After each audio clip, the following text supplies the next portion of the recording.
ஆதியாகமம் 21. கர்த்தர் தாம் சொல்லியிருந்தபடி சாராள் பேரில் கடாட்சமானார்.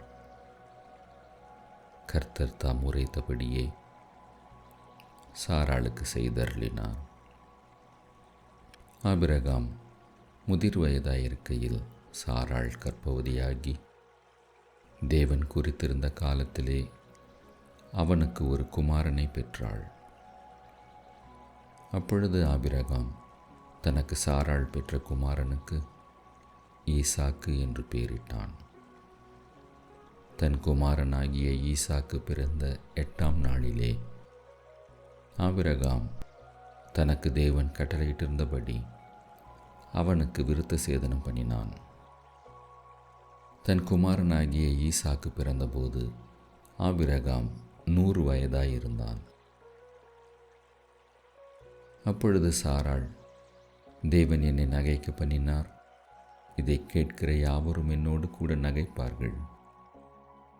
சாராள் பிள்ளைகளுக்கு பால் கொடுப்பாள் என்று ஆபிரகாமுக்கு எவன் சொல்வான்? அவருடைய முதிர் வயதிலே அவருக்கு ஒரு குமாரனை பெற்றேனே என்றாள். பிள்ளை வளர்ந்து பால் மறந்தது. ஈசாக்கு பால் மறந்த நாளிலே ஆபிரகாம் பெரிய விருந்து பண்ணினான். பின்பு எகிப்து தேசத்தாளாகிய ஆகார் ஆபிரகாமுக்கு பெற்ற குமாரன் பரியாசம் பண்ணுகிறதை சாராள் கண்டு ஆபிரகாமை நோக்கி, இந்த அடிமை பெண்ணையும் அவள் மகனையும் புறம்பே தள்ளும். இந்த அடிமை பெண்ணின் மகன் என் குமாரனாகிய ஈசாக்கோடே சுதந்திரவாளியாயிருப்பதில்லை என்றாள்.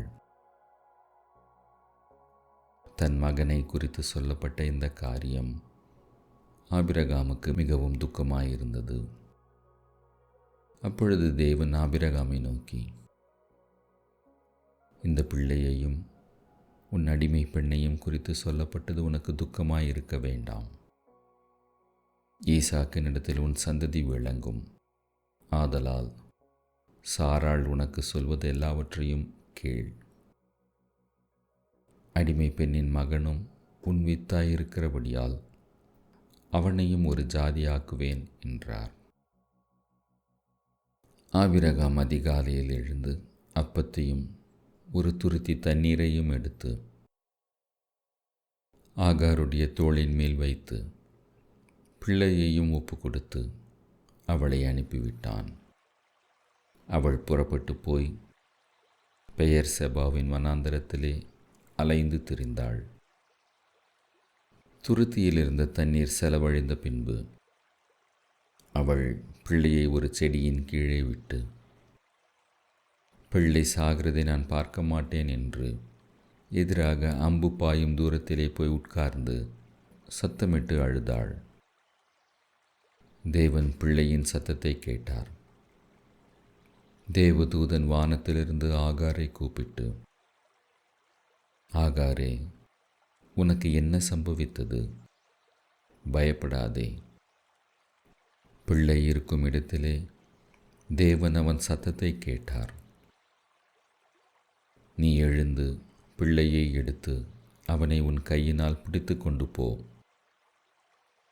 அவனை பெரிய ஜாதியாக்குவேன் என்றார். தேவன் அவளுடைய கண்களை திறந்தார்.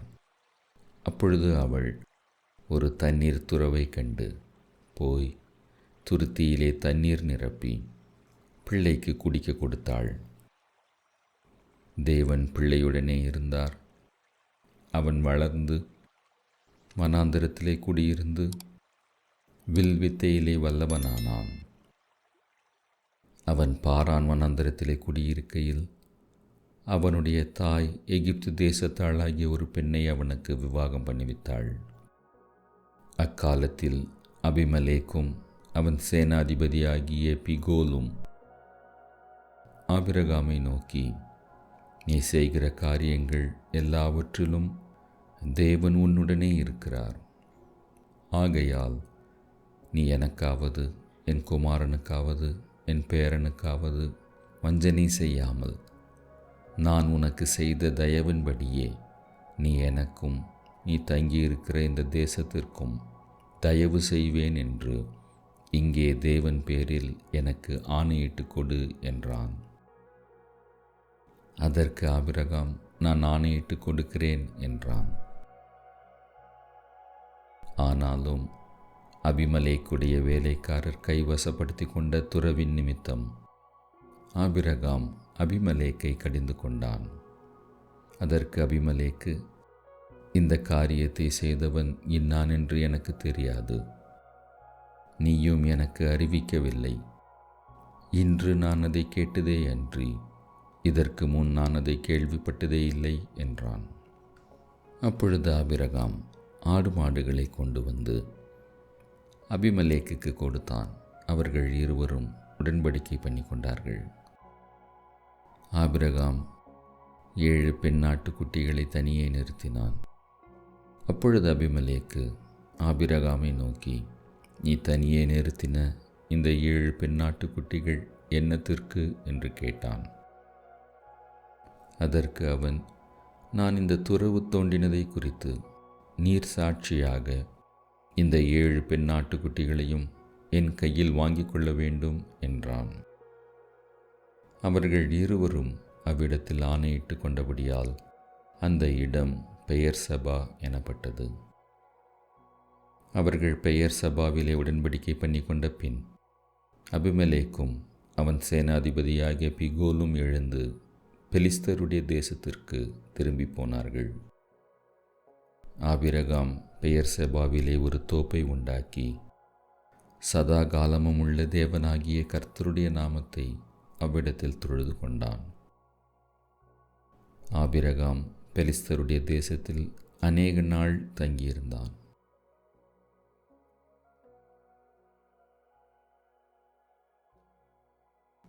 ஆதியாகமம் 22. இந்த காரியங்கள் நடந்த பின்பு தேவன் ஆபிரகாமை சோதித்தார். எப்படியெனில், அவர் அவனை நோக்கி, ஆபிரகாமே என்றார். அவன், இதோ அடியேன் என்றான். அப்பொழுது அவர், உன் புத்திரனும் உன் ஏகசுதனும் உன் நேசகுமாரனுமாகிய ஈசாக்கை நீ இப்பொழுது அழைத்து கொண்டு மோரியா தேசத்துக்கு போய் அங்கே நான் உனக்கு குறிக்கும் மலைகள் ஒன்றின் மேல் அவனை தகன பலியாக பலியிடு என்றார். ஆபிரகாம் அதிகாலையில் எழுந்து தன் கழுதையின் மேல் சேனங்கட்டி தன் வேலைக்காரரில் 2 பேரையும் தன் குமாரன் ஈசாக்கையும் கூட்டிக் கொண்டு தகன பலிக்கு கட்டைகளையும் பிளந்து கொண்டு தேவன் தனக்கு குறித்த இடத்திற்கு புறப்பட்டு போனான்.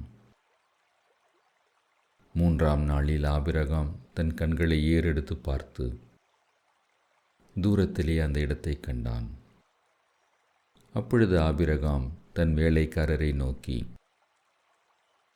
நீங்கள் கழுதையை நிறுத்தி இங்கே காத்திருங்கள், நானும் பிள்ளையாண்டானும் அவ்விடம் மட்டும் போய் தொழுது கொண்டு உங்களிடத்திற்கு திரும்பி வருவோம் என்றான். ஆபிரகாம் தகன பலிக்கு கட்டைகளை எடுத்து தன் குமாரனாகிய ஈசாக்கின் மேல் வைத்து தன் கையிலே நெருப்பையும் கத்தியையும் எடுத்துக்கொண்டான். இருவரும் கூடிப்போனார்கள். அப்பொழுது ஈசாக்கு தன் தகப்பனாகிய ஆபிரகாமை நோக்கி, என் தகப்பனே என்றான். அதற்கு அவன், என் மகனே, இதோ இருக்கிறேன் என்றான். அப்பொழுது அவன், இதோ நெருப்பும் கட்டையும் இருக்கிறது, தகன பலிக்கு ஆட்டுக்குட்டி எங்கே என்றான். அதற்கு ஆபிரகாம், என் மகனே, தேவன் தமக்கு தகன பலிக்கான ஆட்டுக்குட்டியை பார்த்து கொள்வார் என்றான்.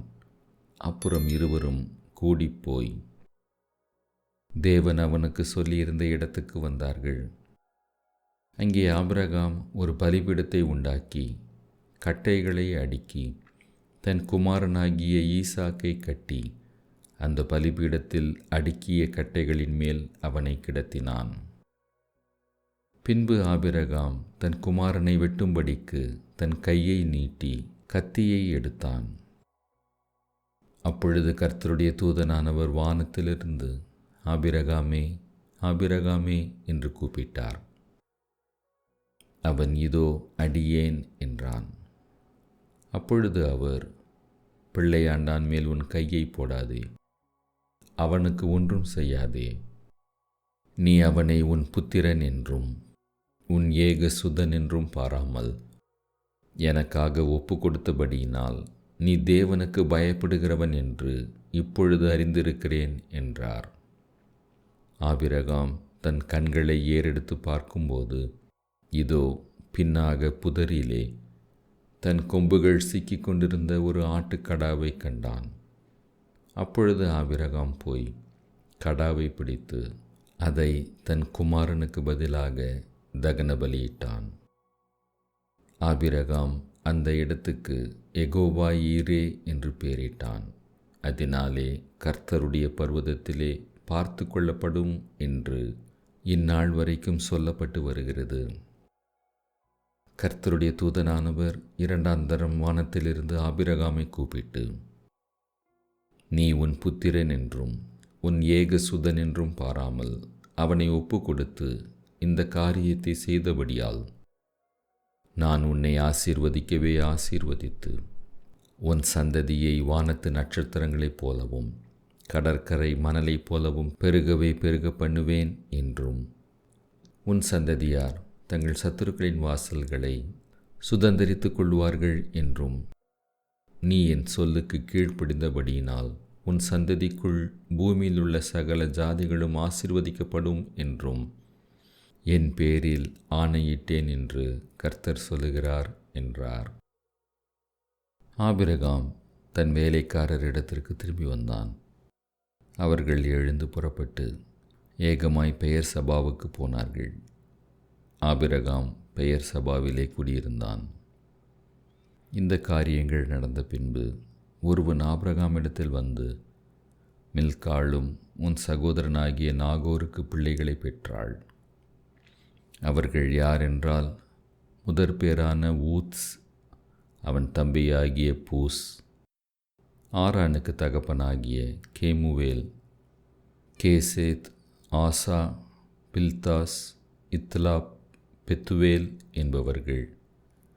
பெத்துவேல் ரெபேக்காளை பெற்றான் என்று அறிவித்தான். அந்த 8 பேரை மில்காள் ஆபிரகாமுடைய சகோதரனாகிய நாகோருக்கு பெற்றாள். ரேயுமாள் என்று பெயர் கொண்ட அவனுடைய மர்மணியாட்டியையும் தேபா, காகாம், தாகாஸ், மாகா என்பவர்களை பெற்றாள்.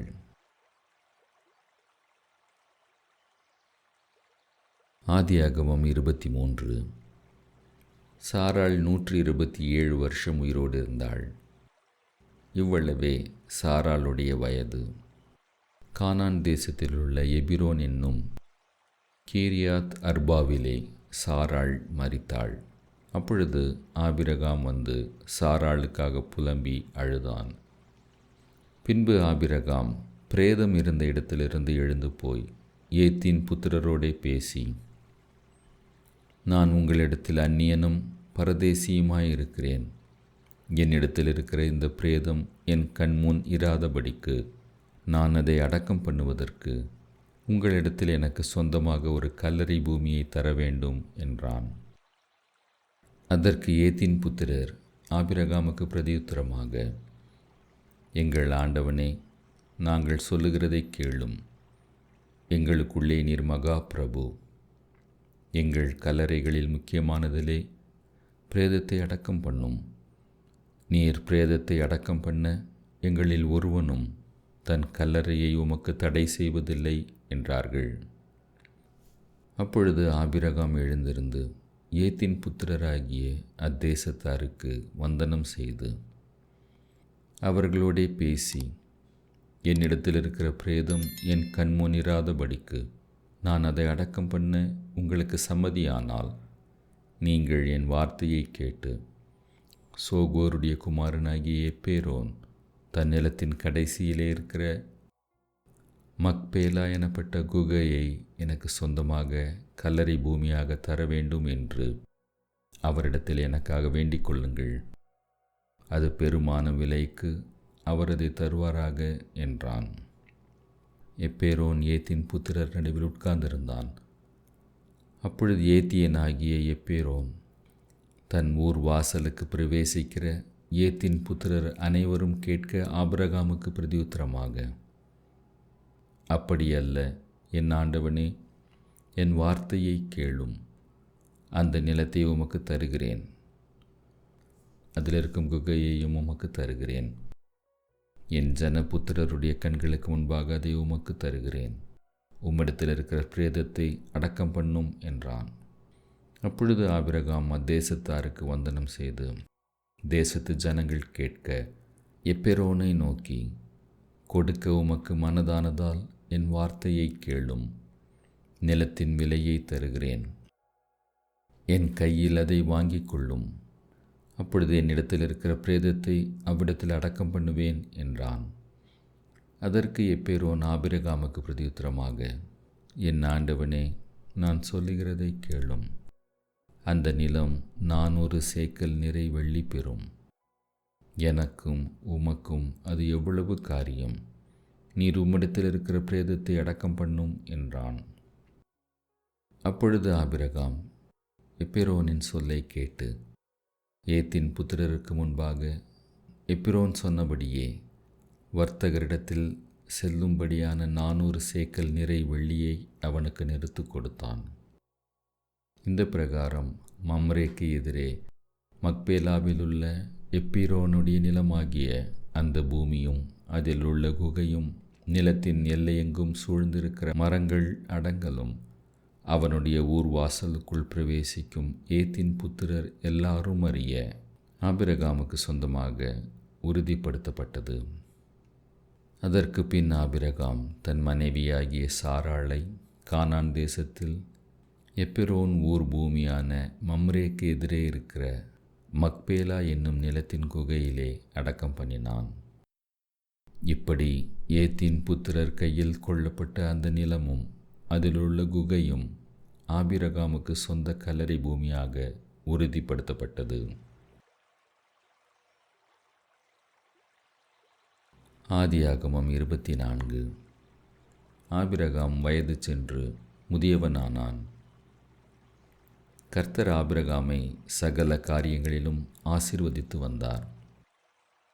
அப்பொழுது ஆபிரகாம் தன் வீட்டில் உள்ளவர்களில் வயதில் மூத்தவனும் தனக்கு உண்டான எல்லாவற்றிற்கும் அதிகாரியுமாகிய தன் ஊழியக்காரனை நோக்கி, நான் குடியிருக்கிற கானானியருடைய குமாரத்திகளில் நீ என் குமாரனுக்கு பெண் கொள்ளாமல் நீ என் தேசத்துக்கும் என் இனத்தாரிடத்திற்கும் போய் என் குமாரனாகிய ஈசாக்குக்கு பெண் கொள்வேன் என்று வானத்துக்கு தேவனும் பூமிக்கு தேவனுமாகிய கர்த்தர் பேரில் எனக்கு ஆணையிட்டு கொடுக்கும்படிக்கு நீ உன் கையை என் தொடையின் கீழ் வை என்றான். அதற்கு அந்த ஊழியக்காரன், அவ்விடத்து பெண் என் பின்னே இந்த தேசத்திற்கு வர மனதில்லாதிருந்தால் நீர் விட்டு வந்த தேசத்திற்கு தானே உம்முடைய குமாரனை மறுபடியும் அழைத்து கொண்டு போக வேண்டுமோ என்று கேட்டான். அதற்கு ஆபிரகாம், நீ என் குமாரனை மறுபடியும் அங்கே அழைத்து கொண்டு போகாதபடிக்கு எச்சரிக்கையாயிரு. என்னை என் தகப்பனுடைய வீட்டிலும் என் இனத்தார் இருக்கிற தேசத்திலும் இருந்து அழைத்து வந்தவரும் உன் சந்ததிக்கு இந்த தேசத்தை தருவேன் என்று எனக்கு சொல்லி ஆணையிட்டவருமான வானத்துக்கு தேவனாகிய கர்த்தர், நீ அங்கே இருந்து என் குமாரனுக்கு ஒரு பெண்ணை கொண்டு வரும்படிக்கு தம்முடைய தூதனை உனக்கு முன்பாக அனுப்புவார். பெண் உன் பின்னே வர மனதில்லாதிருந்தாளே ஆகில் அப்பொழுது நீ இந்த என் ஆணைக்கு நீங்களாயிருப்பாய். அங்கே மாத்திரம் என் குமாரனை மறுபடியும் அழைத்து கொண்டு போக வேண்டாம் என்றான். அப்பொழுது அந்த ஊழியக்காரன் தன் கையை தன் எஜமானாகிய ஆபிரகாமுடைய தொடையின் கீழ் வைத்து இந்த காரியத்தை குறித்து அவனுக்கு ஆணையிட்டு கொடுத்தான்.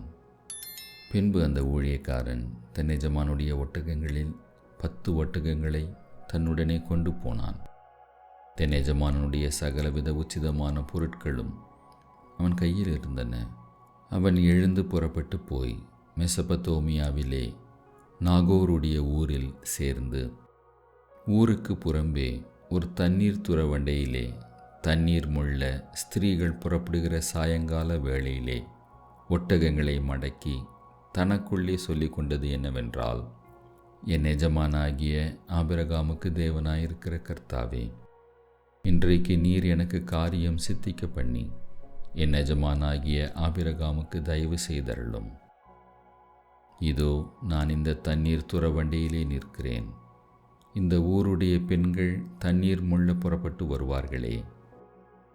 நான் குடிக்க உன் குடத்தை சாய்க்க வேண்டும் என்று நான் சொல்லும்போது, குடி என்றும் உன் ஒட்டகங்களுக்கும் குடிக்கும்படி வார்ப்பேன் என்றும் சொல்லும் பெண் எவளோ அவளே நீர் உம்முடைய ஊழியக்காரனாகிய ஈசாக்குக்கு நியமித்தவளாயிருக்கவும் என் எஜமானுக்கு அனுக்கிரகம் செய்தீர் என்று நான் அதனாலே அறியவும் செய்தருளும் என்றான்.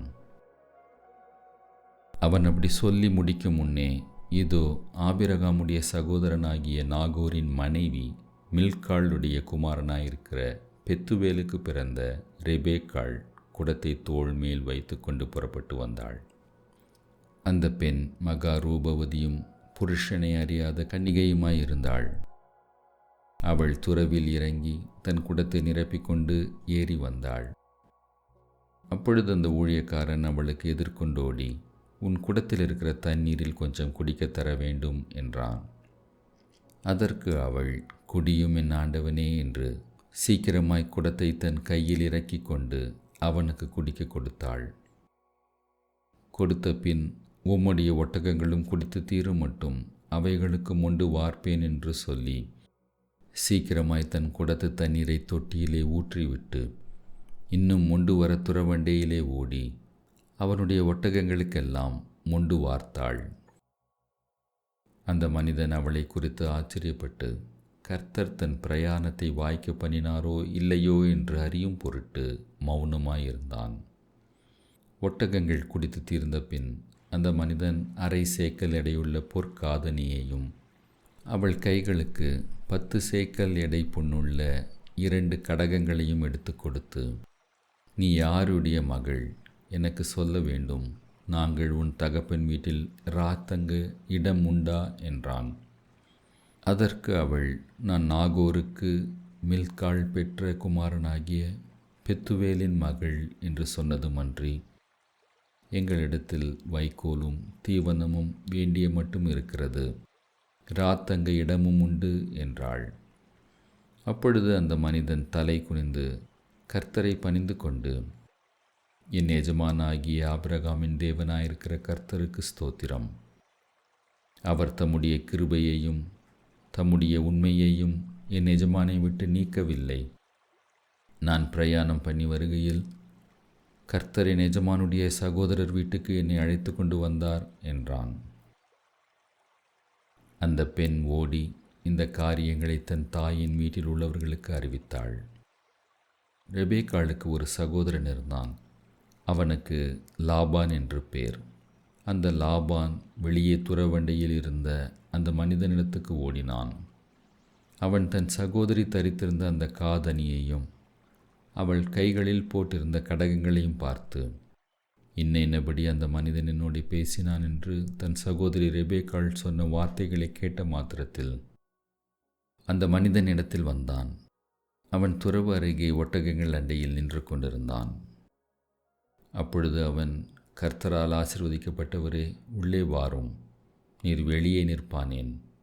உமக்கு வீடும் ஒட்டகங்களுக்கு இடமும் ஆயத்தம் பண்ணியிருக்கிறேன் என்றான். அப்பொழுது அந்த மனிதன் வீட்டுக்கு போனான். லாபான் ஒட்டகங்களின் கட்டவிழ்த்து ஒட்டகங்களுக்கு வைக்கோலும் தீவனமும் போட்டு அவனும் அவனோடே வந்தவர்களும் தங்கள் கால்களை கழுவிக்கொள்ள தண்ணீர் கொடுத்தான். பின்பு அவனுக்கு முன்பாக போஜனம் வைக்கப்பட்டது. அப்பொழுது அவன், நான் வந்த காரியத்தை சொல்லும் முன்னே புசிக்க மாட்டேன் என்றான். அதற்கு அவன், சொல்லும் என்றான். அப்பொழுது அவன், நான் ஆபிரகாமுடைய ஊழியக்காரன். கர்த்தர் என் எஜமானை மிகவும் ஆசீர்வதித்திருக்கிறார். அவர் சீமானாய் இருக்கிறார். கர்த்தர் அவருக்கு ஆடு மாடுகளையும் வெள்ளியையும் பொன்னையும் வேலைக்காரரையும் வேலைக்காரிகளையும் ஒட்டகங்களையும் கழுதைகளையும் கொடுத்திருக்கிறார். என் எஜமானுடைய மனைவியாகிய சாராள் முதிர் வயதான போது என் எஜமானுக்கு ஒரு குமாரனை பெற்றாள். அவர் தமக்கு உண்டான யாவையும் அவனுக்கு கொடுத்திருக்கிறார். என் எஜமான் என்னை நோக்கி, நான் குடியிருக்கிற கானான் தேசத்தாருடைய குமாரத்திகளில் நீ என் குமாரனுக்கு பெண் கொள்ளாமல் நீ என் தகப்பன் வீட்டுக்கும் என் இனத்தாரிடத்திற்கும் போய் என் குமாரனுக்கு பெண் கொள்ள வேண்டும் என்று ஆணையிட்டு கொடுக்கும்படி சொன்னார். அப்பொழுது நான் என் எஜமானை நோக்கி, ஒருவேளை அந்த பெண் என் பின்னே வராதே போனாலோ என்று கேட்டதற்கு அவர், நான் வழிபடும் கர்த்தர் உன்னோடே தம்முடைய தூதனை அனுப்பி உன் பிரயாணத்தை வாய்க்க பண்ணுவார். என் இனத்தாரிடத்திலும் என் தகப்பன் வீட்டிலும் நீ என் குமாரனுக்கு பெண் கொள்வாய். நீ என் இனத்தாரிடத்திற்கு போனால் என் ஆணைக்கு நீங்களாயிருப்பாய். அவர்கள் உனக்கு பெண் கொடாமற் போனாலும் நீ என் ஆணைக்கு நீங்களாயிருப்பாய் என்றார். அப்படியே நான் இன்று துறவண்டையிலே வந்து, என் எஜமானாகிய ஆபிரகாமின் தேவனாகிய கர்த்தரே, என் பிரயாணத்தை நீர் இப்பொழுது வாய்க்க பண்ணுவீரானால், இதோ நான் தண்ணீர் துறவண்டியிலே நிற்கிறேன். தண்ணீர் மொள்ள வரப்போகிற கன்னிகையை நான் நோக்கி, உன் குடத்தில் இருக்கிற தண்ணீர் கொஞ்சம் எனக்கு குடிக்க தர வேண்டும் என்று கேட்கும்போது, நீ குடி என்றும் உன் ஒட்டகங்களுக்கு மொண்டு வார்ப்பேன் என்றும் சொல்லும் பெண்ணே, கர்த்தரின் எஜமானுடைய குமாரனுக்கு நியமித்த ஸ்திரீயாக வேண்டும் என்றேன். நான் இதை என் இருதயத்திலே சொல்லி முடிக்கும் முன்னே, இதோ ரெபேக்காள் தன் குடத்தை தோள் மேல் வைத்து கொண்டு புறப்பட்டு வந்து துறவில் இறங்கி போய் தண்ணீர் மொண்டாள். அப்பொழுது நான், எனக்கு குடிக்க தர வேண்டும் என்றேன். அவள் சீக்கிரமாய் தன் தோள் மேல் இருந்த குடத்தை இறக்கி, குடியும், உம்முடைய ஒட்டகங்களுக்கும் வார்ப்பேன் என்றாள். நான் குடித்தேன், ஒட்டகங்களுக்கும் வார்த்தாள். அப்பொழுது, நீ யாருடைய மகள் என்று அவளை கேட்டேன். நான், மில்காள் நாகோருக்கு பெற்ற குமாரனாகிய பெத்துவேலின் மகள் என்றாள். அப்பொழுது அவளுக்கு காதணியையும் அவள் கைகளிலே கடகங்களையும் போட்டு தலை குனிந்து கர்த்தரை பணிந்து கொண்டு, நான் என் எஜமானுடைய சகோதரன் குமாரத்தியை அவர் குமாரனுக்கு கொள்ள என்னை நேர் வழியாய் நடத்தி வந்த என் எஜமானாகிய ஆபிரகாமின் தேவனாயிருக்கிற கர்த்தரை ஸ்தோத்தரித்தேன். இப்பொழுதும் நீங்களும் என் எஜமானுக்கு தயையையும் உண்மையையும் உடையவர்களாய் நடக்க மனதுள்ளவர்களானால் எனக்கு சொல்லுங்கள், இல்லை என்றால் அதையும் எனக்கு சொல்லுங்கள். அப்பொழுது நான் வலது புறத்தையாகிலும் இடது புறத்தையாகிலும் நோக்கி போவேன் என்றான். அப்பொழுது லாபானும் பெத்துவேலும் பிரதியுத்தரமாக, இந்த காரியம் கர்த்தரால் வந்தது. உமக்கு நாங்கள் நலம் பொலம் ஒன்றும் சொல்லக்கூடாது. இதோ ரெபேக்காள் உமக்கு முன்பாக இருக்கிறாள். கர்த்தர் சொன்னபடியே அவள் உமது எஜமானுடைய குமாரனுக்கு மனைவியாகும்படிக்கு அவளை அழைத்து கொண்டு போம் என்றார்கள். ஆபிரகாமின் ஊழியக்காரன் அவர்கள் வார்த்தைகளை கேட்டபோது தரை மட்டும் குனிந்து கர்த்தரை பணிந்து கொண்டான். பின்பு அந்த ஊழியக்காரன் வெள்ளியுடைமைகளையும் பொன்னுடைமைகளையும் வஸ்திரங்களையும் எடுத்து ரெபேக்காளுக்கு கொடுத்ததும் அன்றி, அவளுடைய சகோதரனுக்கும் தாய்க்கும் சில உச்சிதங்களையும் கொடுத்தான். பின்பு அவனும் அவனோடு இருந்த மனிதரும் புசித்து குடித்து தங்கினார்கள். காலையிலே எழுந்திருந்து அவன், என் எஜமானிடத்துக்கு என்னை அனுப்பிவிடுங்கள் என்றான். அப்பொழுது அவள் சகோதரனும் அவள் தாயும், 10 நாளாகிலும் பெண் எங்களோடு இருக்கட்டும், பிற்பாடு போகலாம் என்றார்கள். அதற்கு அவன், கர்த்தரின் பிரயாணத்தை வாய்க்க பண்ணியிருக்க நீங்கள் எனக்கு தடை செய்யாதிருங்கள். நான் என் எஜமானிடத்துக்கு போக என்னை அனுப்பிவிட வேண்டும் என்றான். அப்பொழுது அவர்கள் பெண்ணை அழைத்து அவள் வாய்ப்பிறப்பை கேட்போம் என்று சொல்லி ரெபேக்காளை அழைத்து, நீ இந்த மனிதனோடே கூட போகிறாயா என்று கேட்டார்கள். அவள், போகிறேன் என்றாள். அப்படியே அவர்கள் தங்கள் சகோதரியாகிய ரெபேக்காளையும் அவள் தாதியையும் ஆபிரகாமின் ஊழியக்காரனையும் அவன் மனிதரையும் அனுப்பிவித்து ரெபேக்காளை வாழ்த்தி, எங்கள் சகோதரியே, நீ கோடா கோடியாய் பெருகுவாயாக. உன் சந்ததியார் தங்கள் பகைஞருடைய வாசல்களை சுதந்தரித்து கொள்வார்களாக என்று ஆசீர்வதித்தார்கள். அவள் வேலைக்காரிகளும் எழுந்து ஒட்டகங்கள் மேல் ஏறி அந்த மனிதனோடு கூட போனார்கள். ஊழியக்காரன் ரெபேக்காளை அழைத்து கொண்டு போனான். ஈசாக்கு தென் தேசத்தில் குடியிருந்தான். அப்பொழுது அவன் லகாய் ரோயி எனப்பட்ட துறவின் வழியாய் புறப்பட்டு வந்தான். ஈசாக்கு சாயங்கால வேளையிலே தியானம் பண்ண வெளியிலே போயிருந்து தன் கண்களை ஏறெடுத்து பார்த்தபோது ஒட்டகங்கள் வர கண்டான். ரெபேக்காளும் தன் கண்களை ஏறெடுத்து ஈசாக்கை கண்டபோது ஊழியக்காரனை நோக்கி, அங்கே வெளியிலே நமக்கு எதிராக நடந்து வருகிற அந்த மனிதன் யார் என்று கேட்டாள். அவர்தான் என் எஜமான் என்று ஊழியக்காரன் சொன்னான். அப்பொழுது அவள் ஒட்டகத்தை விட்டிறங்கி முக்காடிட்டு கொண்டாள். ஊழியக்காரன் தான் செய்த சகல காரியங்களையும் ஈசாக்குக்கு விவரித்து சொன்னான். அப்பொழுது ஈசாக்கு ரெபேக்காளை தன் தாய் சாராளுடைய கூடாரத்துக்கு அழைத்து கொண்டு போய் அவளை தனக்கு மனைவியாக்கி கொண்டு அவளை நேசித்தான். ஈசாக்கு தன் தாய்க்காக கொண்டிருந்த துக்கம் நீங்கி ஆறுதல் அடைந்தான்.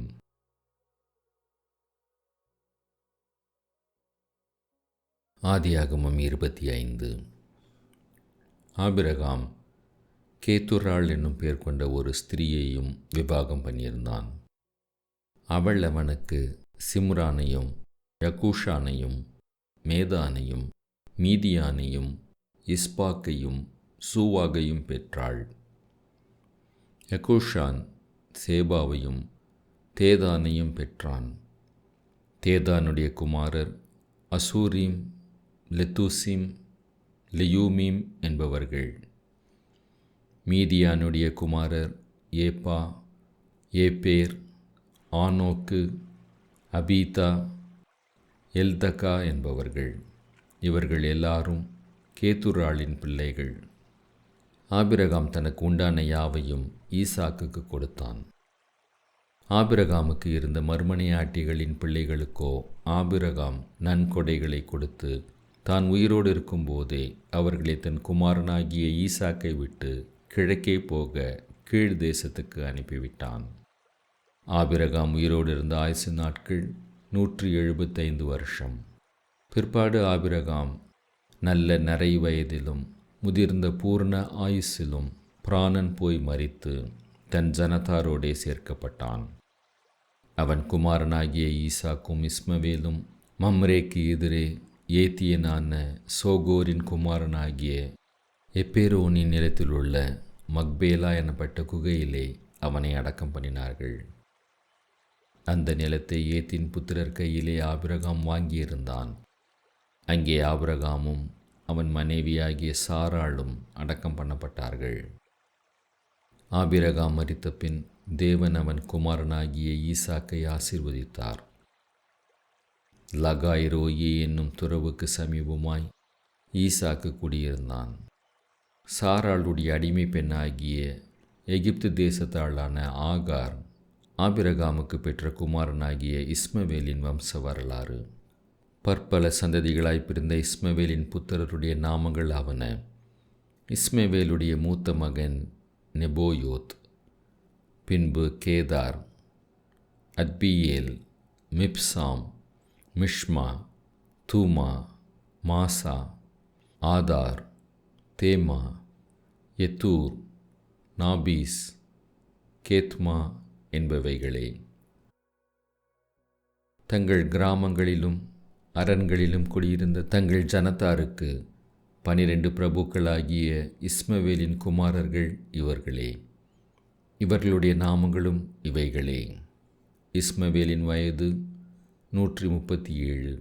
பின்பு அவன் பிராணன் போய் மரித்து தன் ஜனத்தாரோடே சேர்க்கப்பட்டான். அவர்கள் ஆவிலா துவக்கி எகிப்துக்கு எதிராக அசீரியாவுக்கு போகிற வழியில் இருக்கும் சூர் மட்டும் வாசம் பண்ணினார்கள். இது அவன் சகோதரர் எல்லாருக்கும் முன்பாக அவன் குடியேறின பூமி. ஆபிரகாமின் குமாரனாகிய ஈசாக்குடைய வம்ச வரலாறு. ஆபிரகாம் ஈசாக்கை பெற்றான். ஈசாக்கு ரெபேக்காளை விவாகம் பண்ணுகிற போது 40 வயதாயிருந்தான். இவள் பதானாராம் என்னும் சீரியா தேசத்தானாகிய பெத்துவேலுக்கு குமாரத்தியும் சீரியா தேசத்தானாகிய லாபானுக்கு சகோதரியுமானவள். மலடியாயிருந்த தன் மனைவிக்காக ஈசாக்கு கர்த்தரை நோக்கி வேண்டுதல் செய்தான். கர்த்தர் அவன் வேண்டுதலை கேட்டு அருளினார். அவன் மனைவி ரெபேக்காள் கர்ப்பந்தரித்தாள்.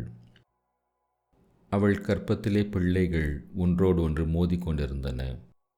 அப்பொழுது அவள், இப்படியானால் எனக்கு எப்படியோ என்று சொல்லி கர்த்தரிடத்தில் விசாரிக்கும்படி போனாள். அதற்கு கர்த்தர், 2 ஜாதிகள் உன் கர்ப்பத்தில் உண்டாயிருக்கிறது. 2 வித ஜனங்கள் உன் வயிற்றிலிருந்து பிரியும். அவர்களில் ஒரு ஜனத்தார் மற்ற ஜனத்தாரை பார்க்கிலும் பலத்திருப்பார்கள். மூத்தவன் இளையவனை சேவிப்பான் என்றார். பிரசவ காலம் பூரணமான போது அவள் கர்ப்பத்தில் 2 பிள்ளைகள் இருந்தது. மூத்தவன் சிவந்த நிறமுள்ளவனாயும் சர்வாங்கமும் ரோம அங்கி போர்த்தவன் போலவும் வெளிப்பட்டான். அவனுக்கு ஏசா என்று பெயரிட்டார்கள். பின்பு அவன் சகோதரன் தன் கையினாலே ஏசாவின் குதிங்காலை பிடித்து கொண்டு வெளிப்பட்டான். அவனுக்கு யாக்கோபு என்று பெயரிட்டார்கள். இவர்களை அவள் பெற்றபோது ஈசாக்கு 60 வயதாயிருந்தான். இந்த பிள்ளைகள் பெரியவர்களான போது ஏசா வேட்டையில் வல்லவனும் வனசஞ்சாரியுமாயிருந்தான். யாக்கோபு குணசாலியும் கூடாரவாசியுமாயிருந்தான். ஏசா வேட்டையாடி கொண்டு வருகிறது ஈசாக்கினுடைய வாய்க்கு ருசிகரமாயிருந்ததினாலே ஏசாவின் மேல் பட்சமாயிருந்தான். ரெபேக்காளோ யாக்கோபின் மேல் பட்சமாயிருந்தாள். ஒரு நாள் ஏசா வெளியிலிருந்து களைத்து வந்தபோது யாக்கோபு கூழ் சமைத்து கொண்டிருந்தான். அப்பொழுது ஏசா யாக்கோபை நோக்கி, அந்த சிவப்பான கூழிலே நான் சாப்பிட கொஞ்சம் தா, இளைத்திருக்கிறேன் என்றான். இதனாலே அவனுக்கு ஏதோம் என்கிற பேர் உண்டாயிற்று. அப்பொழுது யாக்கோபு, உன் சேஷ்ட புத்திர பாகத்தை இன்று எனக்கு விற்றுப்போடு என்றான். அதற்கு ஏசா, இதோ நான் சாகப் போகிறேனே, இந்த சேஷ்ட புத்திர பாகம் எனக்கு என்னத்திற்கு என்றான். அப்பொழுது யாக்கோபு, இன்று எனக்கு ஆணையிட்டு கொடு என்றான். அவன் யாக்கோபுக்கு ஆணையிட்டு தன் சேஷ்ட புத்திர பாகத்தை அவனுக்கு விற்று போட்டான். அப்பொழுது யாக்கோபு ஏசாவுக்கு அப்பத்தையும் பயிற்றங்கூழையும் கொடுத்தான். அவன் புசித்து குடித்து எழுந்திருந்து போய்விட்டான். இப்படி ஏசா தன் சேஷ்ட புத்திர பாகத்தை அலட்சியம் பண்ணினான்.